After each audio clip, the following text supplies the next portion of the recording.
Praise the lord. యేసునామ స్మరణ అనే ఉదయకాల కార్యక్రమానికి మీ అందరికీ ఆహ్వానం అండి. ఈ ఉదయకాలం ఎలాగున్నారు? ఈరోజు చక్కటి వాగ్దానం విందాము. కీర్తనలు 1:2. యెహోవా ధర్మశాస్త్రం నందు ఆనందించుచు దీవారాత్రములు దానిని ధ్యానించువాడు ధన్యుడు. దేవుని వాక్యం ధ్యానించాలని చేసే మన నిర్ణయము అన్ని నిర్ణయాల కంటే ఫలవంతమైన నిర్ణయము. దేవుని వాక్యం ఎవరు ధ్యానిస్తారో వారికి జ్ఞానం ఉంటుంది, మంచి ప్రవర్తన ఉంటుంది, వారికి నెమ్మది ఉంటుంది. వారి బ్రతుకుల్లో ఎటువంటి క్లిష్టమైన కష్టమైన పరిస్థితుల్లో నుండి కూడా బయట పడే అంత గొప్ప శక్తివంతమైన వాక్యము వారిని నడిపిస్తూ ఉంటుంది. అందుకనే దేవుని యొక్క వాక్యం బైబిల్, మనం పట్టుకుంటున్న బైబిల్, చదువుతున్న బైబిల్ దేవుని శ్వాస అయి ఉన్నది, దేవుని మాట అయి ఉన్నది. కాబట్టి ఎవరైతే దేవుని వాక్యాన్ని దీవారాత్రులు ధ్యానిస్తారో, దేవుని వాక్యాన్ని ప్రేమిస్తారో వారు జీవితంలో బహు నెమ్మదిని చూస్తారు, సుఖాన్ని చూస్తారు, దేవుడు వారితో నడవడం చూస్తారు. చూడండి, ఒక సినిమాలో మనం చూసినట్లయితే హీరో పాత్ర, హీరోయిన్ పాత్ర, సైడ్ పాత్ర అన్నీ మనం చూస్తూ ఉంటాం.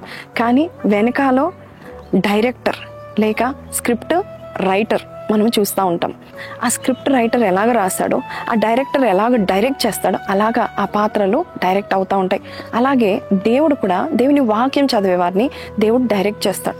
ఖచ్చితంగా వారి జీవితము ఫలభరితంగా ఉంటుంది. అందుకే కింద భాగంలో మనం చదివితే అతడు చేయనదంతే సఫలపడుతుందని దేవుని యొక్క వాక్యం సెలవిస్తుంది. కాబట్టి దేవుని యొక్క వాక్యము చదవాలనే నిర్ణయం నువ్వు తీసుకుంటే అన్ని నిర్ణయాల కంటే బెస్ట్ నిర్ణయం, అన్ని నిర్ణయాల కంటే బెనిఫిట్నిచ్చే నిర్ణయం, అన్ని డెసిషన్స్ కంటే కూడా ఫలవంతమైన నిర్ణయం.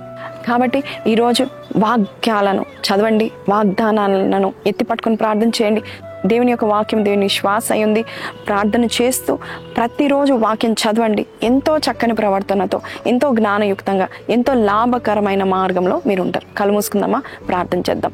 పరిశుద్ధుడా మహోన్నతులకు తండ్రి, ఈరోజు చెప్పావు నాయనా, నీ ధర్మశాస్త్రం నందు ఎవరైతే ఆనందిస్తూ దీవారాత్రులు ధ్యానిస్తారో అట్టి వారు చేయనదంతయో సఫలపడుతుంది, వారు ధన్యులని నువ్వు చెప్పి ఉన్నావు. ఈరోజు మేము వాక్యాన్ని అలక్ష్యం చేసేవారుగా కాకుండా అన్ని నిర్ణయాల కంటే మొదటి నిర్ణయం నీ వాక్యాన్ని పట్టించి, వాక్యాన్ని చదివి, వాక్యాన్ని నెమరు వేసుకుంటూ అయ్యా మా జీవితంలో మేము ఎలాగ ముందుకు వెళ్ళాలో, ఏ మార్గంలో వెళ్ళాలో నీ వాక్యం అనే వెలుగులో మేము నడుచుటకు నీవే సహాయం చేయమని యేసు పరిశుద్ధ నామంలో అడిగి వేడుకొంచున్నాం తండ్రి, ఆమెన్.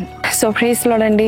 దేవుని వాక్యం చదవాలని ఒక నిర్ణయం తీసుకోండి. బహు సంతృప్తిని, సంతోషాన్ని, సమృద్ధిని దేవుని యొక్క వాక్యంలో ఉంది. అది మీరు చదువుతూ ఉంటుండగా దేవుడు మిమ్మల్ని ట్రాన్స్ఫార్మ్ చేస్తూ ఉంటాడు. అంతేకాదు, ఒక మాట చెప్తాను, దేవుని యొక్క వాక్యము ఐశ్వర్యం. కాబట్టి వాక్యం చదవండి, అవలంబించండి, దాన్ని ధ్యానించండి, నెమరు వేసుకోండి. ఖచ్చితంగా మీరు ఆశీర్వదింపబడతారు. ఈ వాగ్దానం మీతో మాట్లాడితే కింద కమెంట్లో మాకు తెలియపరచండి. And don't forget to like, share and subscribe. See you tomorrow again. Until then, take care. Have a blessed day. Keep reading the Bible.